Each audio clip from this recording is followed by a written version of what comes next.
जरा सोचिए, आप एक गहरी अंधेरी गार में फंसे हुए हैं।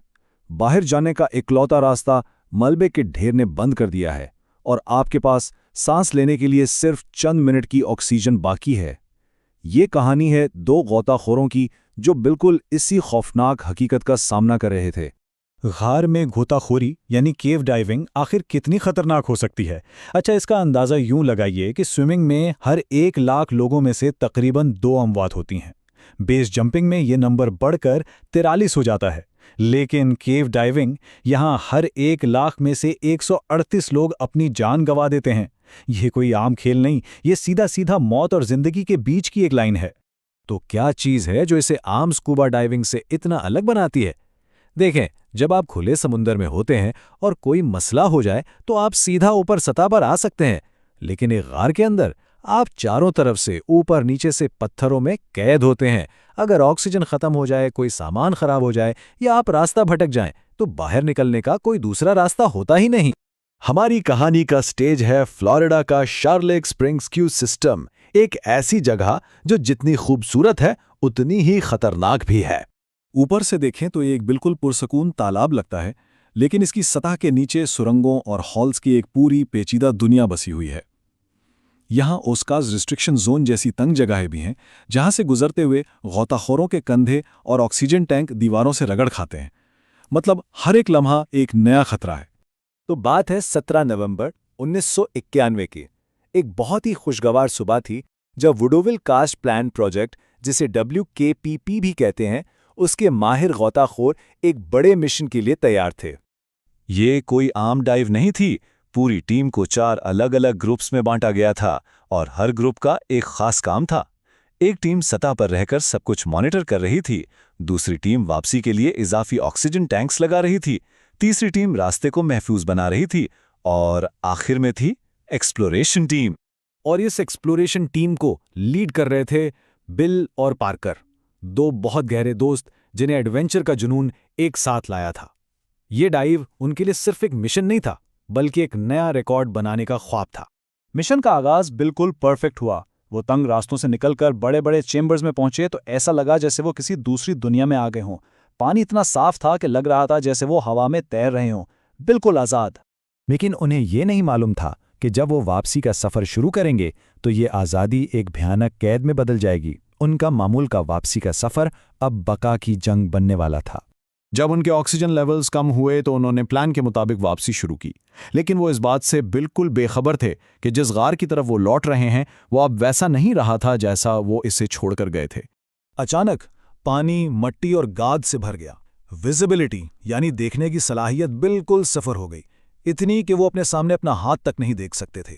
बिल और पार्कर दोनों फौरन समझ गए कि वो किसी बहुत बड़े खतरे में फंस चुके हैं। और फिर उन्हें वो खौफनाक हकीकत नजर आई। ऊपर जाने का रास्ता बंद था। मिट्टी के एक बहुत बड़े तौदे ने उनका रास्ता रोक दिया था और गाइडलाइन, वो रस्सी जो उनकी जिंदगी की लकीर थी, उसी मलबे के नीचे कहीं दफन हो चुकी थी। और इस लम्हे उनके पास सिर्फ 5 मिनट की ऑक्सीजन बाकी थी। हर गुजरता हुआ सेकंड उन्हें मौत के और करीब ला रहा था। इस शदीद घबराहट के आलम में भी बिल ने खुद को संभाला और अपनी स्लेट पर पार्कर के लिए लिखा, यहीं रुको, मैं लाइन चेक करता हूं। वो बस ये तसल्ली करना चाहता था कि कहीं वो गलत रास्ते पर तो नहीं आ गए। बिल थोड़ा पीछे गया और लाइन मार्कर ने कंफर्म कर दिया कि रास्ता यही है। वो तेजी से वापस पलटा ताकि पार्कर को बता सके, लेकिन सिर्फ 5 मिनट बाद जब वो उस जगह वापस पहुंचा तो पार्कर वहां नहीं था। इस गहरे अंधेरे और मिट्टी से भरे पानी में बिल अब बिल्कुल अकेला रह गया था। उसके जहन में सिर्फ एक ही सवाल गूंज रहा था, पार्कर कहाँ गया?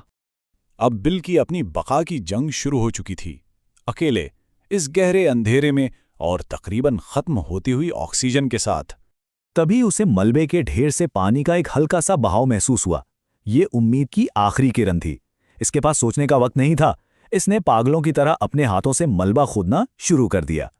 आखिरकार वो मलबे के पार निकलने में कामयाब हो गया। वो डीकम्प्रेशन स्टेशन तक पहुंचा और ऑक्सीजन का एक गहरा सांस लिया। एक लम्हे के लिए से लगा कि वो बच गया, लेकिन फिर उसकी नज़र पार्कर के स्पेयर ऑक्सीजन टैंक पर पड़ी। वो बिल्कुल वैसे ही लटक रहा था जैसे वो उसे छोड़कर गए थे। इसका मतलब साफ था, पार्कर यहां तक कभी पहुंचा ही नहीं। बिल की जान तो बच गई, लेकिन पार्कर की गुमशुदगी एक राज बन गई। अगली सुबह जब उसकी लाश मिली तो उसके साथ एक ऐसी सच्चाई सामने आई जिसने सबको हिला के रख दिया। कई सालों की तहकीक के बाद इस हादसे की असल वजह सामने आई। हुआ ये था कि गोताखोरों के सांस से निकलने वाले बुलबुले गार की नाजुक छत के नीचे जमा होकर उसे कमजोर कर रहे थे, और जब एक दूसरा गोताखोर वहां से गुजरा तो इस कमजोर छत का एक हिस्सा टूटकर नीचे गिर पड़ा। यही वो लैंडस्लाइड थी जिसने बिल और पार्कर का रास्ता बंद कर दिया था।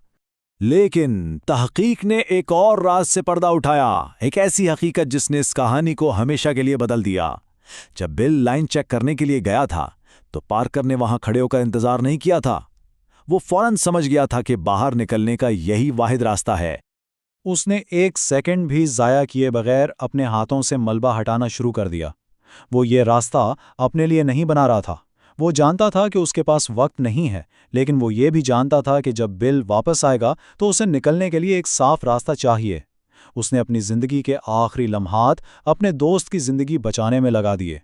अगर उस दिन पार्कर वो कुर्बानी ना देता तो शायद बिल भी कभी इस गार से बाहर ना आ पाता। ये दोस्ती की एक ऐसी कहानी है जो हमें याद दिलाती है कि गहरे से गहरे अंधेरों में भी इंसानियत की एक छोटी सी किरण ही सबसे बड़ी रोशनी बन सकती है।